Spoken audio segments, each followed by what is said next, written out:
तासगावमध्ये सगळ्यात फेमस काय म्हटलं आता गणपती बाप्पाचं मंदिर. बाप्पा आमची श्रद्धा पण लय आणि निष्ठा पण आहे की नाही सांगा बरं. पण मंदिराबरोबर तासगावचं फेमस म्हणजे आणखी एक गोष्ट आहे ती म्हणजे फळांचा ज्यूस.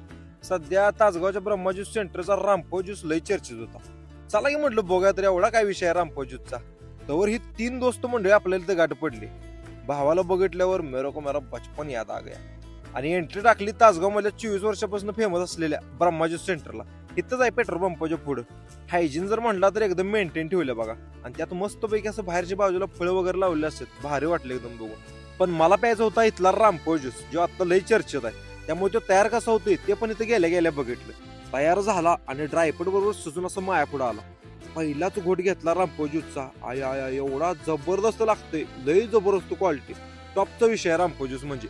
आणि घट्ट आहे म्हणून असं मस्तपैकी चमच्यानं ड्रायफ्रूट संग मिक्स करून खायचं. चवीला एवढं जबरदस्त लागते, शब्दच नाहीत आपल्याला एवढं क्वालिटी लागते.